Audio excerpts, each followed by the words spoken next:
नमस्कार, स्वागत आप सभी का सुमनश्री एजुकेशन चैनल में। जैसा कि आप देख रहे हैं, आज का जो टॉपिक है वो है सम्राट हर्षवर्धन।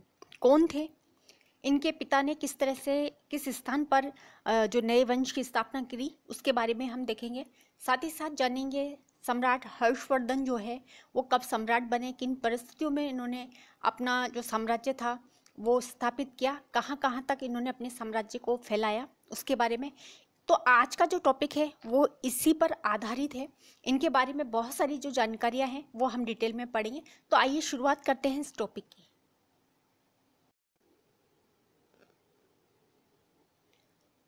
सम्राट हर्षवर्धन के बारे में हम बात कर रहे हैं, किस तरह से इन्होंने इस वंश की स्थापना करी, इनके पिता कौन थे और इनके भाई, इनकी बहन के बारे में, साथ ही साथ इनके साम्राज्य विस्तार के बारे में भी पढ़ेंगे। गुप्त साम्राज्य का पतन हुआ, उसके बाद में भारत की राजनीतिक एकता जो थी वो नष्ट हो गई और कई छोटे छोटे जो राज्य थे वो बन गए थे। इसी समय में हरियाणा के अंबाला जिले में स्थानेश्वर या थानेश्वर, देखिए कई किताबों पर नाम मिलेगा आपको स्थानेश्वर या फिर कई जगह पर मिलता है थानेश्वर, बात एक ही है, इनके नाम है कि हरियाणा के अंबाला जिले में थानेश्वर या स्थानेश्वर नामक स्थान पर पुष्यभूति वंश की स्थापना होती है। और इस वंश में नरवर्धन है, राज्यवर्धन है, आदित्यवर्धन और प्रभाकर वर्धन जो हैं वो शासक हुए हैं। यहाँ से हम बात करने वाले थानेश्वर में एक नए राजवंश की स्थापना करने वाले हैं प्रभाकर वर्धन। प्रभाकर वर्धन जो हैं वो थानेश्वर के पहले यानी कि सबसे शक्तिशाली राजा हुए हैं और इन्होंने परम भट्टारक महाराजाधिराज की उपाधि धारण की है। प्रभाकर वर्धन के जो है दो पुत्र एक पुत्री है। जो बड़े पुत्र हैं वो है राज्यवर्धन, छोटे पुत्र हैं हर्षवर्धन और इनकी जो पुत्री है वो है राजश्री। अब इनके विवाह की पहले हम थोड़ा सा बात कर लेते हैं बैक में चल करके, ताकि भूमिका अगर आप सुनेंगे तो याद हो जाएगा और अच्छी तरह से समझ में भी आएगा। तो जो प्रभाकर वर्धन है वो अपनी पुत्री राजश्री का जो विवाह है वो कन्नौज का जो मोखरी वंश के जो शासक है ग्रहवर्मन उनके साथ करते हैं।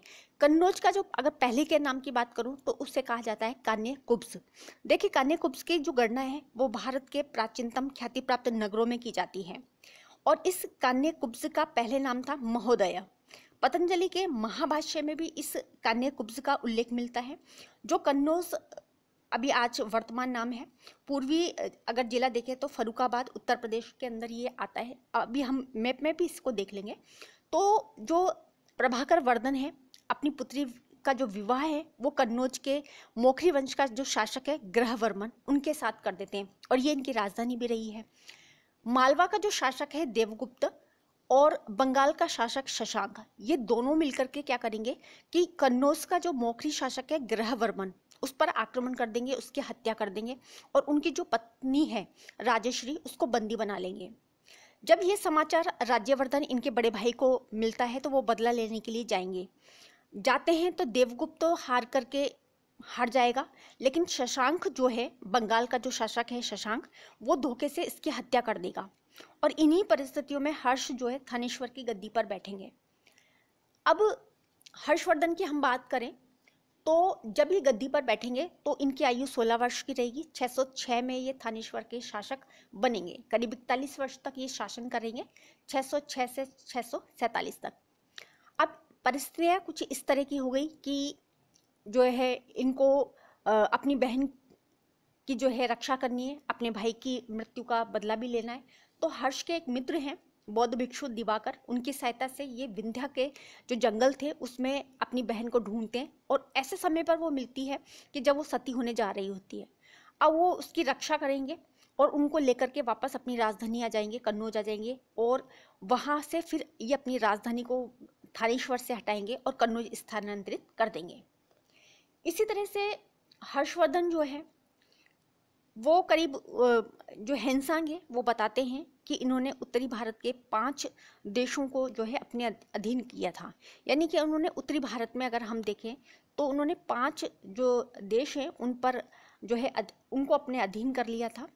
तो इस तरह से इनका जो विस्तार है वो हम मैप में भी देख लेंगे और जैसे कि इसमें जो 5 वो जो देश हैं उनके नाम, जैसे पंजाब है, कन्नौज जिसे ये राजधानी बनाएंगे, गोंड यानी या फिर बंगाल, जो बंगाल का शासक था शशांक, उस पर भी ये अधिकार कर लेंगे। मिथिला है, उड़ीसा है, इस तरह से ये अपना जो शासन है वो करेंगे, अपना जो साम्राज्य का जो विस्तार है वो करेंगे।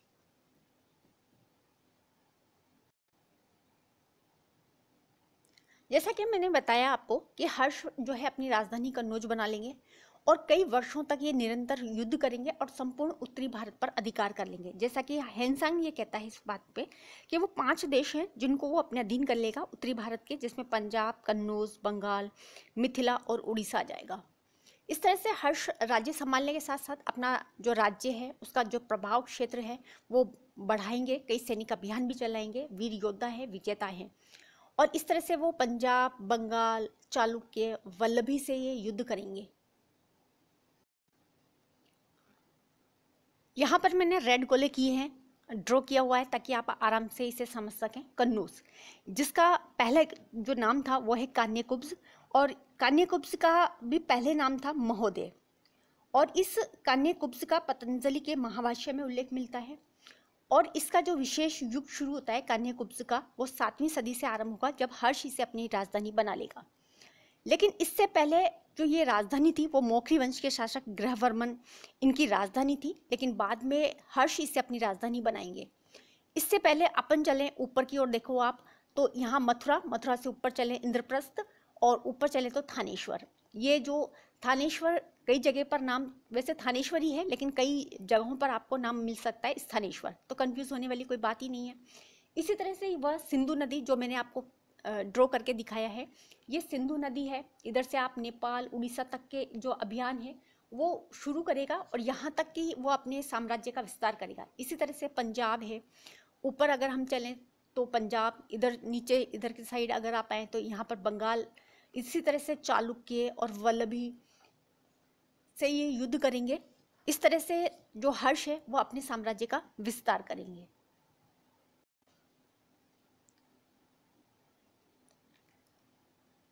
हर्ष को भारत का अंतिम हिंदू सम्राट कहा जाता है और उसका जो राज्य का विस्तार अगर हम देखें तो कश्मीर को छोड़ दो तो समस्त उत्तर भारत में इन्होंने अपने साम्राज्य को फैलाया था। और हर्ष जो थे वो प्रारंभ में सूर्य और शिव के उपासक हैं, बाद में वो बौद्ध बन गए और सभी धर्मों के प्रति उनकी जो उदार नीति थी, यानी सम्राट अशोक की तरह वो भी सभी धर्मों के प्रति उदार नीति रखते थे। और शैव, वैष्णव, जैन और बौद्ध सभी धर्म स्वतंत्रता पूर्वक प्रचलित थे। राज्य के उच्च पदों पर गैर बौद्धों को नियुक्त किया, साथ ही साथ दान देने में अथवा किसी भी कार्य में धार्मिक भेदभाव उन्होंने कभी भी किसी से नहीं किया। हर्ष ने कन्नौज में एक विशाल धर्म सम्मेलन का आयोजन भी किया और इस सम्मेलन का अध्यक्ष उन्होंने बनाया हेनसांग को, जो चीनी यात्री, इसके बारे में हम पढ़ चुके हैं।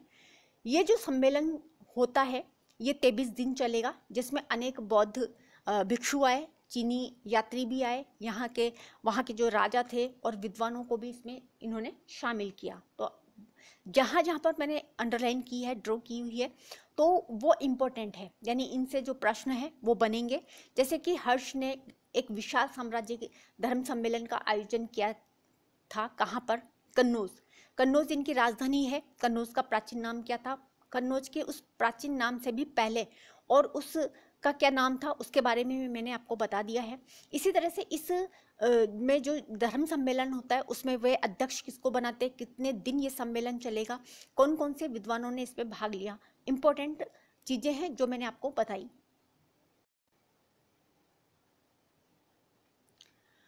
हर्षवर्धन जो थे वो प्रत्येक 5 वर्ष के अंतराल में प्रयाग में एक सभा का आयोजन करते थे।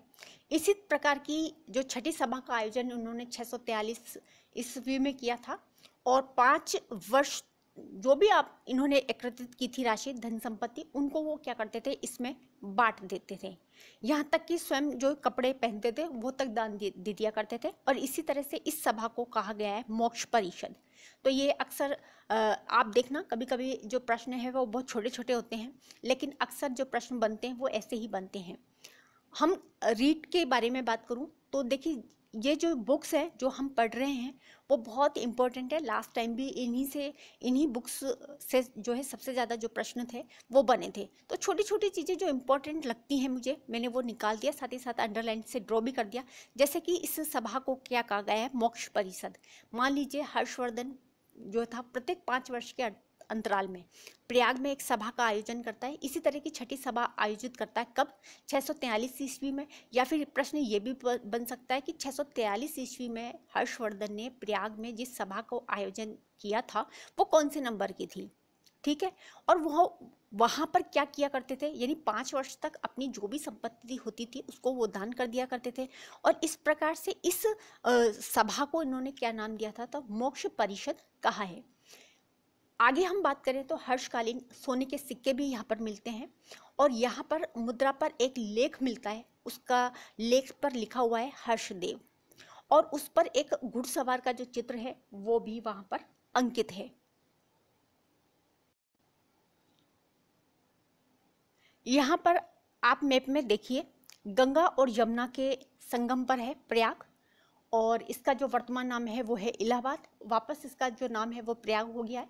तो यहाँ पर हर 5 वर्ष के अंतराल में एक जो है सम्मेलन का आयोजन करता था, और यहाँ पर वो क्या करते थे, अपनी जितनी भी संपत्ति थी उनको वो दान दे दिया करते थे। और इस तरह का जो आयोजन होता था उस सभा का, उसका जो नाम है वो है मोक्ष परिषद।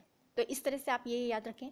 मैंने सिर्फ आपको ये मैप इसीलिए ड्रॉ करके दिखाया है, ये जो रेड कलर के जो गोले हैं, ताकि आपको ये याद रहे कि ये एक ही दिशा में आ रहे हैं। सबसे पहले हम थानेश्वर को देख रहे हैं, उसके नीचे कन्नौज जो राजधानी बनेगी, और ये जो प्रयाग है वो गंगा और यमुना का स्थान है, जहाँ पर कि ये एक सभा का आयोजन किया करते थे प्रयाग में हर 5 वर्ष के अंतराल में। और इस सभा को नाम दिया गया था मोक्ष परिषद, ताकि ये आपको अच्छी तरह से याद रहे। अभिलेखों और बाणभट्ट के हर्षचरित में हर्ष को हर्षदेव ही कहा गया है। इसी तरह से हर्ष की सोनीपत में मोहर के शीर्ष पर एक बेल की आकृति मिलती है, जबकि नालंदा मोहर के अभिलेख में हर्ष को महाराजाधिराज कहा गया है। इसी तरह से यहाँ पर अगर हम बात करें तो हर्ष ने 3 प्रसिद्ध जो नाटक हैं उनकी रचना भी करी है, जिसमें है रत्नावली, प्रियदर्शिका, नागानंद। देखिए, जब हमने इससे पहले जो टॉपिक पढ़े थे उसमें भी मैंने इनकी जो बुक्स थी उनका बुक के जो कवर थे वो आपको दिखाए थे कि 3 जो नाटक प्रसिद्ध हैं वो हर्ष के हैं, रत्नावली, प्रियदर्शिका और नागानंद। अब बात करते हैं जयदेव, जिनकी प्रसिद्ध कृति का नाम आपने बार बार सुना होगा, गीत गोविंद। और इसमें इन्होंने कहा कि कालिदास और भास की ही भांति हर्ष जो है एक महान कवि भी हैं। अब इनके दरबार के कवियों के बारे में मैं बात बताऊं तो आपको याद होगा कि इनके जो हर्ष के दरबार में कई विद्वान तो थे ही, लेकिन उनमें प्रमुख हैं बाणभट्ट। हमने पहले भी इनके बारे में पढ़ा था। और इन बाणभट्ट ने ही हर्ष के लिए हर्षचरित लिखी थी, और दूसरी जो इनकी बुक थी वो है कादंबरी, इन्होंने इसकी रचना करी है। ठीक इसी तरह से एक अन्य विद्वान जो हर्ष के दरबार में संरक्षण प्राप्त थे वो है हरिदत्त, ये भी थे। साथ ही साथ हर्ष के दरबार में एक मयूर नामक विद्वान और भी थे। मयूर जो नामक विद्वान तो थे ही, लेकिन ये अपने कुष्ठ रोग से पीड़ित भी थे। तो मयूर विद्वान ने क्या किया, कुष्ठ रोग को ठीक करने के लिए भगवान सूर्य की उपासना करेंगे, और इसके लिए वो क्या करेंगे, सूर्य शतक या फिर मयूर शतक की रचना कर देंगे। तो ये एक इम्पोर्टेंट बात जो मैंने आपको बताई, इसे आप ज़रूर नोट करके रख लें कि हर्ष के जो दरबार में बाणभट्ट हैं, हरिदत्त हैं, मयूर नामक एक विद्वान भी थे जो इनके दरबार में थे। इस तरह इनकी जो रचनाएं हैं वो अक्सर जो एग्ज़ाम में है पूछी जाती है। अगर आप इतिहास विषय से तैयारी करने वाले विद्यार्थी हैं तो बहुत ही बार, यानी कई बार एग्ज़ाम में इससे संबंधित जो प्रश्न हैं वो बनते हैं। यहाँ हम बात करें प्रशासन की, तो सम्राट हर्ष का जो प्रशासन था वो कैसा था, कितने भागों में बटा हुआ था, किस तरह से इसकी देखभाल होती थी, कैसे करते थे। सम्राट हर्ष जो था वो प्रशासन की जो स्वयं को दूरी मानते थे, और प्रशासकीय कुशलता के लिए शासक को निरंतर सचेत रहना चाहिए, ऐसा वो मानते थे। और इसके लिए उन्होंने दिन को 3 भागों में बांट लिया, जिसमें से एक भाग में तो वो राजकार्य के लिए बिल्कुल निश्चित था, और वह स्वयं प्रजा को देखने के लिए नगरों और ग्रामों की यात्रा भी करते थे। और 2 जो भाग बांटे थे उसमें सिर्फ उनका काम था प्रजा की सेवा करना। हर्ष का जो प्रशासन है निरंकुश था, पर लोगों को अपने क्षेत्र में स्वशासन प्राप्त था, यानी कि कई कार्य ग्रामीण समुदायों के हाथों में था। तो केंद्रीय सरकार और ग्राम सरकारों में पर्याप्त आपस में सहयोग भी था। हर्ष का जो प्रशासन है वो निरंकुश तथा गणतंत्रीय तत्वों का मिश्रण भी था।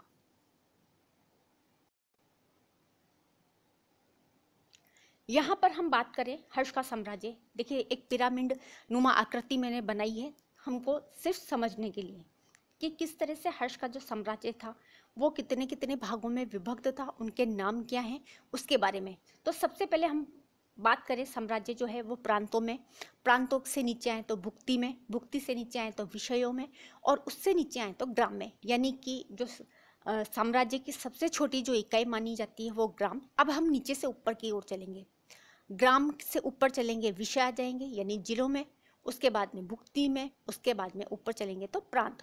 तो इस तरह से ये जो पिरामिड है वो जो बनाया है वो इसीलिए बनाया है ताकि हम इनका जो साम्राज्य है वो कितने भागों में विभक्त है, किस तरह से ये काम करेगा उसको समझने के लिए बनाया है। तो अगर आपको ये समझाने का तरीका अच्छा लगे तो ज़्यादा से ज़्यादा वीडियो को लाइक करें, शेयर ज़रूर करें।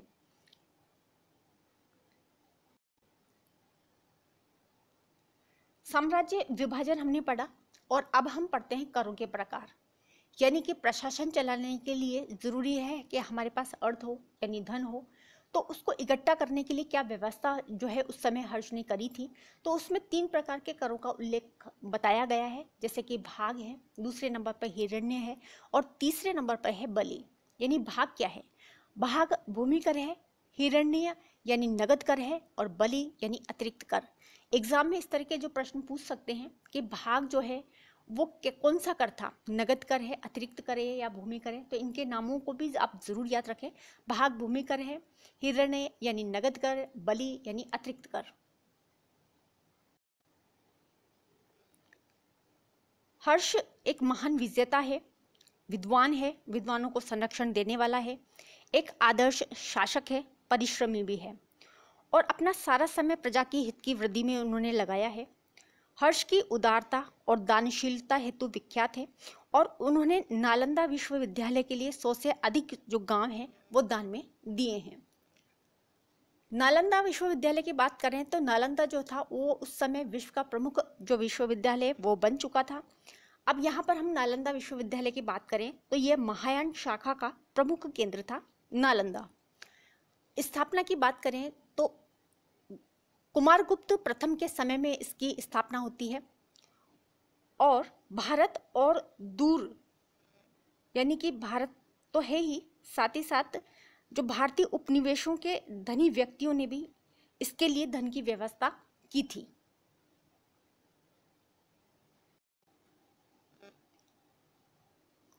नालंदा महायान शाखा का प्रमुख केंद्र है और बाद में यह अंतर्राष्ट्रीय ज्ञान का मंदिर बन गया और यहाँ पर 8 बड़े कॉलेज हैं और विद्यार्थियों को पढ़ने के लिए पूरी जो सुविधा है वो दी जाती है।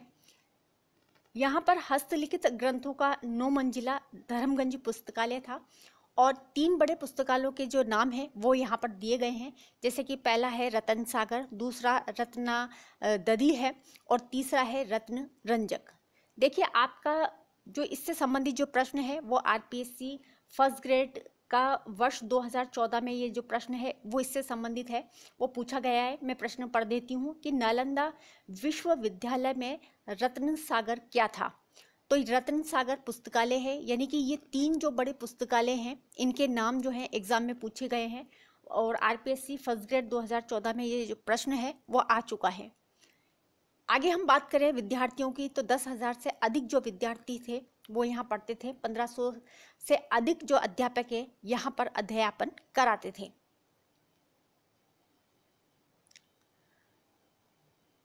यहाँ पर कौन कौन से विद्यार्थी कहाँ से आते थे उसके बारे में मैं बात बताऊँ तो चीन, Japan, Tibet, Sri Lanka, Korea, Mongolia, बृहत्तर भारत और भारत के विभिन्न भागों से भी छात्र जो है यहाँ पढ़ने के लिए आते थे। बौद्ध धर्म के प्रचार के लिए यहाँ से विभिन्न भागों में भी लोग जाते थे। तो आप समझ सकते हैं कि उस समय यहाँ पर शिक्षा का कितना बड़ा महत्व रहा होगा, और ये जो नालंदा है वो शिक्षा का कितना बड़ा केंद्र रहा होगा, जो जहाँ पर आने जाने की जब सुविधा नहीं थी तो इतनी दूर दूर से जो छात्र हैं वो यहाँ पर शिक्षा प्राप्त करने के लिए आते थे।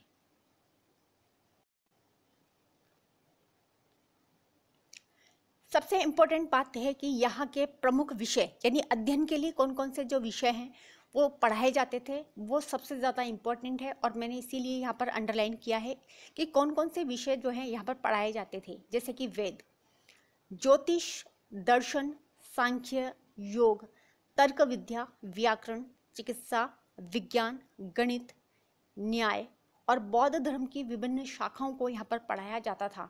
देखिए, आप अगर सोचेंगे कि जो नालंदा में इस तरह के जो विषय हैं वो पढ़ाए जा रहे हैं, यानी आज की जो शिक्षा पद्धति है वो बिल्कुल भी वैसी नहीं थी जैसी कि पहले थी।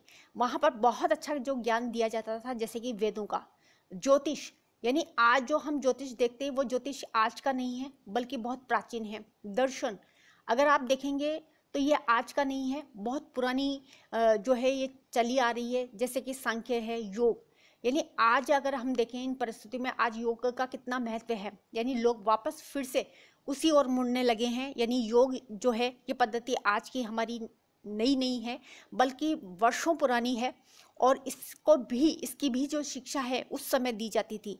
तर्क विद्या, यानी बच्चे को जो है किस तरह से ज्ञान दिया जाता था आप समझ सकते हैं। इसी तरह से व्याकरण का ज्ञान है, चिकित्सा का ज्ञान है, यानी आज हम डॉक्टर की जो पढ़ाई करते हैं या जो संस्थान है वो करवाती है चिकित्सा, तो चिकित्सा आज का ज्ञान नहीं है, चिकित्सा उस समय भी था जब सुविधाएं नहीं हुआ करती थी, लेकिन उस समय भी चिकित्सा, विज्ञान, गणित का जो ज्ञान है वो दिया जाता था। आपने बहुत सारे जो गणितज्ञ हैं उनके नाम सुने होंगे, और खगोल जो शास्त्री उनके नाम हम बार बार पढ़ते हुए आ रहे हैं। इसी तरह से बौद्ध धर्म की विभिन्न शाखाओं को यहाँ पढ़ाया जाता था।